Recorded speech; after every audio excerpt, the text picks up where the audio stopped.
দর্শক, প্রতিদিন চারপাশে ঘটে যায় নানান ঘটনা। এমন সব ঘটনা প্রশ্ন জাগায় মানুষের মনে, ভাবায় নাগরিক চেতনা।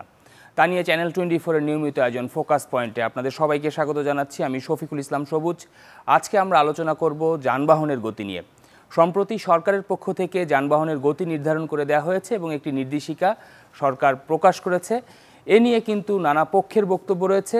আমাদের সাথে ভার্চুয়ালি দুজন অতিথি যুক্ত হয়েছেন। একদম যেই সংস্থা সড়ক পরিবহন ও মহাসড়ক বিভাগের সচিব এবিএম আমিনুল্লাহ নুরী, আপনাকে স্বাগত জানাচ্ছি।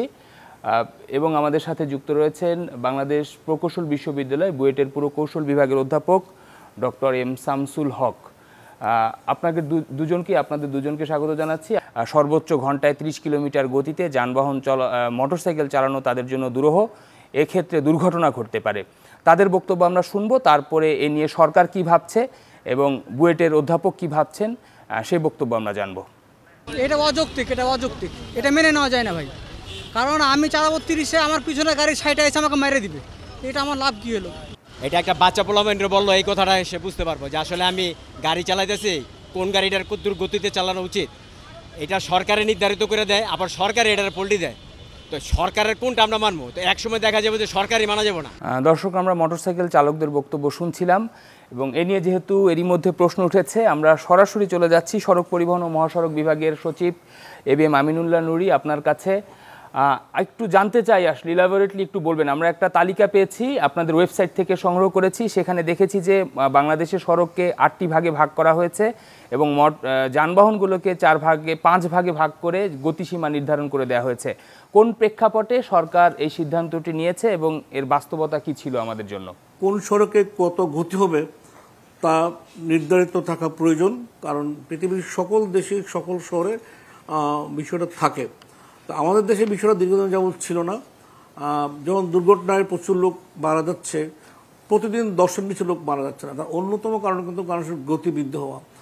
আমরা বিভিন্ন সময় সংবাদ মাধ্যমে অনেককে বলতে শুনেছি, আমরা তো এত ভালো রাস্তায় গাড়ি চালাতে তো অভ্যস্ত ছিলাম না, এখন গাড়ির রাস্তা ভালো হওয়াতে আমরা এই গতি কমাতে পারছি না।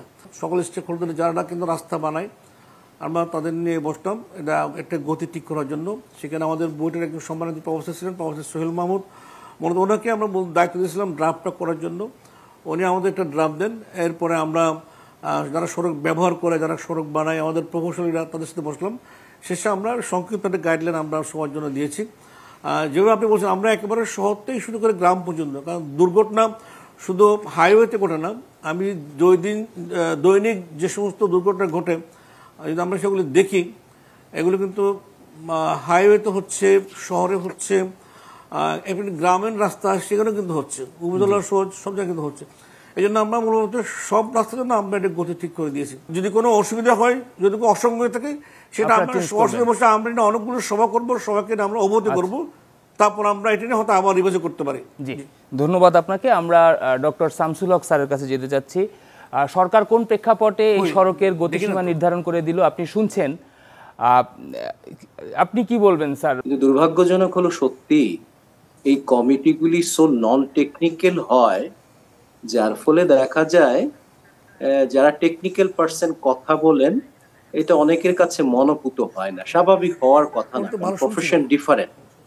সো সেই হিসাবে আমি বলবো আমাদের সড়ক ব্যবস্থাপনাটা সত্যিকার অর্থে বিজ্ঞান ভিত্তিক চালার জন্য যে পেশাদারিত্ব দরকার ছিল, যেই নলেজটা দরকার ছিল, টেকনিক্যাল নলেজ, নট আমার কি মনে হয়, কে বললো, ইউনাইটেড নেশন কি বললো, তা না। আমি আমার দেশকে চিনি, বিজ্ঞানটাকে বুঝি, সুতরাং লুক গ্লোবালি, থিঙ্ক লোকালি। আমি আমার মতো করে, আমি যদি সত্যিকার অর্থে উদ্দেশ্যটা ওনাদের ভালো যে আমি দুর্ঘটনা কমাতে চাই, কিন্তু দুর্ঘটনা কমানোর জন্য প্রয়োজনীয় অনেক কাজ কিন্তু গত 20-30 বছর ধরে ওয়েল ডকুমেন্টেড, কিন্তু কোনো কাজ করিনি। যেখানে আমাদের অন্যান্য দেশে 3 থেকে 4 ধরনের গাড়ি চলে, আমাদের সড়কে চলে 10 থেকে 12, এবং রোডস এন্ড হাইওয়েজ এর ক্লাসিফিকেশন দেখলে পরে দেখা যাবে 14 ধরনের গাড়ি চলে। এখানে কয়টা আমি স্পিড লিমিট দিয়েছি, কয়জনের জন্য দিয়েছি? এরপরেও তো বাইরে রয়ে গেল যারা, তারা এখন যে স্পিডে চলবে, এই যে স্পিডের পার্থক্যটা হবে, বিজ্ঞান যদি আমি মানি, তাহলে বুঝতে হবে দ্রুত গতির জন্য দুর্ঘটনা ঘটে, এটা যারা বলেন বিজ্ঞানটা তারা জানেন না। আপনি যে তথ্য বলছিলেন যে সরকার বিজ্ঞানসম্মতভাবে যানবাহনের এই গতি নির্ধারণ করেনি এবং সেখানে যে কমিটি করা হয়েছিল সেই কমিটিতে নন টেকনিক্যাল পার্সনরা ছিলেন এবং বুয়েটের কোনো প্রতিনিধি ছিলেন না। অপরদিকে সচিব বলছিলেন যে বুয়েটের পক্ষ থেকে একজন শিক্ষক সেখানে ছিলেন। আমাদের দুর্ঘটনা রিসার্চ ইনস্টিটিউট থেকে একজন প্রতিনিধি ছিলেন ডক্টর সোহেল মাহমুদ। আমি যেটা আগেই বললাম, তার যেই বক্তব্য, যে লিখিত বক্তব্য, তার কোনো রিফ্লেকশন আসেনি, কারণ সেখানে টেকনিক্যাল পার্সন ছিল একলা ওই, আর বাকি যারা সমিতি কমিটির যারা সদস্য ছিলেন, আপনি দেখেন পেশাটা দেখেন, সায়েন্টিস্ট না। তো নন সায়েন্টিস্ট কমিউনিটিতে যখন একজন কিছু বলে তার কোনো রিফ্লেকশনই কিন্তু আসেনি। শুধু তাই না, এটা আপনারা নিজেরাও যদি দেখেন, আমি যেটা বারবার বলছিলাম যে আমি আমার সক্ষমতাটা জানি, যে আমি যা ডিসিশন নেই সেটা বাস্তবায়ন করতে পারি না।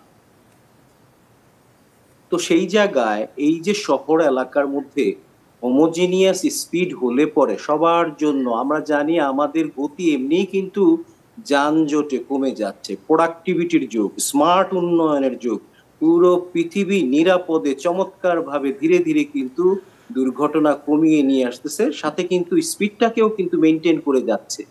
কিন্তু দুর্ভাগ্যজনক হলো সত্যি, আমরা কিন্তু যেহেতু কারণটা জানি না, মোটরসাইকেল দুর্ঘটনার জন্য গতি দায়ী যারা বলেন, কিছু ভিডিও দেখেন, সেই কারণেই বলেন শহর এলাকাতে মোটরসাইকেলকে বড় গাড়ি চাপা দেয়, যারা আরোহী থাকে সে যখন পড়ে যায় পাশ দিক দিয়ে আরেকটা গাড়ি চাপা দেয়, চাপায় মারা যায়, গতিতে মারা যায় না। কারণ গতিটা তুলবে কোথায় এই জায়গাটার মধ্যে?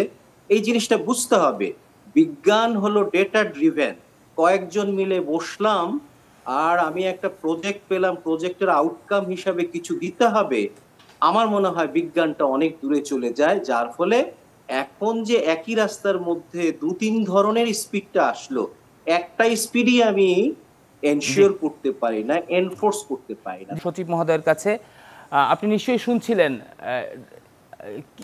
অধ্যাপক স্যারের কথা, কি বলবেন? জি, আমি শুনছিলাম, আমি শুনছিলাম। আসলে আমি কেন জানি বুঝছি না, শুধু মোটরসাইকেলের গতি শহরে নিয়ে কিন্তু সবার মধ্যে বিতর্ক হয়। আমি তো যদি নীতিমালার পিছনের, যদি আমরা যে জেনারেল ইনস্ট্রাকশন দিয়েছি 3-2 পরিষ্কারভাবে বলেছি, কিন্তু আমরা এই যেটা আমরা নির্ধারণ করলাম, যদি সিটি কর্পোরেশন অর্থাৎ স্থানীয় সরকার প্রতিষ্ঠান সমূহ যদি মনে করেন এটা আরো কম বেশ করা দরকার, তারা এটি করতে পারবে। আমরা একটা মানুষের সামনে, আমি বললাম একটা কোনো কিছু না থাকার চেয়ে থাকাটা ভালো। আমাদের শামসুল হক মহোদয় দীর্ঘদিন যখন আমাদের সাথে কিন্তু কাজ করছেন, আমাদের বিভিন্ন প্রজেক্টে কিন্তু কাজ করছেন, আমরা বিভিন্ন সময় ওনাদের কিন্তু মতামত দিই, আমরা কাজ করি। আমরা এই যে বললেন সোহেল সাহেব, নিশ্চয় আমি জানি ওনার সাথে কী বলছে, ওনার প্রস্তাবটা আরও একটু বেশি ছিল, বিশেষ করে হাইওয়েতে 100-120 আরেক প্রস্তাব আসছিল। আমরা সময়ের সম্মত হলাম, আমরা যেহেতু আমাদের ড্রাইভাররা এখনো ভালো রাস্তায় গাড়ির সাথে এখনো অভ্যস্ত হয়নি, আমরা এটা রাখি, সবাইকে আমরা নিয়ন্ত্রণের মধ্যে নিয়ে আসি, আমরা করবো। কিন্তু এরপর বলা আছে লেন নাই, আমাকে তো লেনগুলো করতে হবে। আমরা ঈদের সময় মোটরসাইকেল আমরা লাইন করে পার করি না, পার তো করছি। আর আমার মতো শহরে আপনারা সবাই দেখবেন কিন্তু যখন মোটরসাইকেল ফুটপাতে উঠে যায় প্রত্যেক দিন, এই বিষয়ে কিন্তু কোনো প্রতিবাদ কারো কাছ থেকে আসে না। যখন শুধু পুলিশ একাই কিন্তু কাজ করে, আমাদের সবাই মিলে আমাদের কাজ করতে হবে। অর্থাৎ যারা আইন শৃঙ্খলার পরিস্থিতি নিয়ন্ত্রণ করে, যারা কাজগুলি করে, তাদের হাতে আমরা একটা ইনস্ট্রুমেন্ট দিই। আমরা কোনো প্রজেক্ট নিইনি, কোনো প্রজেক্ট নিয়ে আমরা কাজটা করিনি, কিন্তু এটা সবাইকে নিয়ে বসে এখানে এরা ছিল যারা ব্লুমবার্গ, যারা সবসময় রোড সেফটি কাজ করে, ইন্টারন্যাশনাল যে রেড ক্রিসেন্ট, যারা সবসময় কিন্তু কাজ করে। সড়ক পরিবহন ও মহাসড়ক বিভাগের সচিব আমাদের সাথে রয়েছেন এবং বুয়েটের পুরকৌশল বিভাগের অধ্যাপক ডক্টর শামসুল হক আমাদের সাথে রয়েছেন। সড়ক পরিবহন মহাসড়ক বিভাগের সচিব ABM আমিনুল্লাহ নুরী, আপনার কাছে এখন জানতে চাই, আপনারা যেই তালিকাটি করলেন এবং আপনারা যেই নির্ধারণ করে দিয়েছেন, এটি ইমপ্লিমেন্টেশনটা এখন কিভাবে করবেন? নিশ্চয় দেখবেন আমরা প্রতি সড়কের শুরুতে এবং শেষে আমরা স্পিড গাইডলাইন আমার রোড সাইন দিয়ে রেখে দেবো। সকল জায়গায় রোড সাইন বসানো হবে, গতিবিধি কোন জায়গায় কত তা উল্লেখ করা থাকবে। আপনি দেখবেন আমাদের ঢাকা সিটিগুলোতে কিংবা চট্টগ্রাম বড় বড় সিটিতে কোনো ক্ষেত্রে কি রোড সাইন লেখা নেই, সবাই রোড সাইনগুলো লিখবে। অর্থাৎ একজন আইন শৃঙ্খলা নিয়ন্ত্রণকারী বাহিনী যখন দেখবে তার কাছে কোনো কিছু হাতে কিছু থাকে না। এই জন্য প্রথম কাজ আমাদের এই লেনগুলো ঠিক করা, রোড সাইনগুলো আমাদের আমাদের আমাদের বসানো, এবং গাড়িগুলোকে আমরা সে লেন মোতাবেক চালানো। আপনি যদি ঢাকা চট্টগ্রাম রোড দেখেন, একই লেনে কিন্তু কোনো লেন নেই, কিন্তু যে লেনে বাস চলছে ওই লেনে কিন্তু ট্রাক চলছে। আমরা নীতিমালায় বসছি কিন্তু সবসময় পণ্যবাহী গাড়ি বাম দিকে চলবে। হাই পুলিশ সেটা এনশিওর করবে। হাই পুলিশ তার হাতে কোনো কিছু ছিল না, এখন সে বলবে আমরা গাইডলাইন পেয়েছি আপনি বাম দিকে চলুন, এবং অধিক স্পিডে গাড়িগুলো কি ডান দিকে চলবে, ঠিক না? আপনি যদি ঢাকা রংপুর রোডগুলো দেখেন, আমরা যেখানে সার্ভিস লাইন করে দিচ্ছি মোটরসাইকেলকে আমরা সেখানে দিয়ে মোটরসাইকেল আপনি সার্ভিস লাইন দিয়ে চলেন, এই কাজগুলো কিন্তু আসবে। কিন্তু আমরা এই যে ঢাকা সিলেট রোড কিন্তু হচ্ছে, আমাদের বঙ্গবন্ধু এক্সপ্রেস কিন্তু হয়ে গেছে আমাদের, ঠিক না? আমরা যখন রাস্তাগুলো বানাবো তখন সেখানে এই গাইডলাইন ধরে ধরে আমরা যার করণীয় সে কিন্তু ঠিক করবে। আমি আবারও বলছি, এটা আইন নয়, এটা বিধি নয়, এটা একটা নির্দেশিকা। আমরা এটা নিয়ে একটা অবৈতরণ সভা করবো, আমরা আপনাদের আরও মতামত নিব, যদি কোনো জায়গায় ঠিক করতে হয় সেটা আমরা আবার ঠিক করে নেব। ডক্টর শামসুল হক সচিব মহোদয় বলছিলেন সরকার কিভাবে ইমপ্লিমেন্টেশন করবেন এবং আপনাদেরও পরামর্শ নেবেন। সরকারকে আপনি বাংলাদেশের এই সেক্টরের কি বলে সবার জ্যেষ্ঠ শিক্ষক হিসেবে কি পরামর্শ দিবেন? ধন্যবাদ। আমি বলবো মাননীয় সচিব মহোদয় যেটা বললেন, আমাদের দিক নির্দেশনা ছিল না, ছিল, গতির কেন থাকবে না?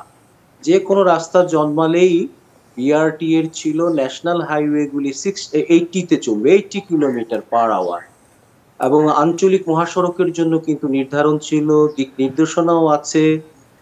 কিন্তু এইবার যেটা দেওয়া হলো সেটার মাঝখানে আরো কিছু অনেক ব্রেকডাউন নিয়ে আসলো। তো আমি সহজ সরলটাই এতদিন পর্যন্ত বাস্তবায়ন করতে পারিনি, এবং আমি সচিব মহোদয়কে একটু বলবো, ঢাকা এলিভেটেড এক্সপ্রেসওয়েতে 2টা দুর্ঘটনা ঘটার পর এটাকে 60 কিলোমিটার অলরেডি সাইন দিক নির্দেশনা দেওয়া আছে, আপনি নিশ্চয়ই এটা ব্যবহার করেন। ব্যবহার করার সময় একটু স্পিড মিটারটা দেখেন, আপনার ড্রাইভার কততে চালায় এবং আশেপাশের কতজন কত স্পিডে চালায়, তখনই বুঝবেন যেই রাস্তা উচ্চ গতির সেটাকে উচ্চ গতিতে চালানো দিতে এটার বিজ্ঞান। আপনি যদি এটাকে সাপ্রেস করে রাখেন, এই তখনই বদ অভ্যাস হবে। সাইনে কি লেখা আছে আর সে ওভাররাইড করে এই বদ অভ্যাসটা হয়ে গেলে আমরা যখন সভ্য হতে চেষ্টা করবো এই সাইন মার্কিং দিয়ে কিন্তু হতে চেষ্টা করব। কিন্তু আমি যদি এটাকে অ্যাবিউজ করে ফেলি তাহলে কিন্তু চালকদের মধ্যে একটা আসবে যে দেওয়ার জন্য দিয়েছে, মানার জন্য দেয়নি। সো আমি বলবো এটাকে সহজ সরলীকরণ করেন। ডক্টর শামসুল হক এবং সড়ক পরিবহন ও মহাসড়ক বিভাগের সচিব ABM আমিনুল্লাহ নুরী। দর্শক, এই ছিল আজকে আমাদের ফোকাস পয়েন্টের আলোচনা, যে আমরা বুঝলাম যে সরকারের পক্ষ থেকে সরকার চাইছে একটি নিয়ম শৃঙ্খলায় আনতে, এবং যারা টেকনিক্যাল পার্সন তারা বলছেন যে এখানে সরকার ব্যত্যয় করেছে বিজ্ঞানের, বা সরকারের পক্ষ থেকে অপরটিও বলা হচ্ছে যে তাদের বক্তব্য নেওয়া হবে, একটা নীতিমালা তো হলো, সামনে নিশ্চয়ই সড়কের শৃঙ্খলা ফিরবে। এই ছিল আজকের মতো, দেখা হবে আগামীতে অন্য কোনো বিষয় নিয়ে। আমাদের সাথে থাকার জন্য ধন্যবাদ সবাইকে।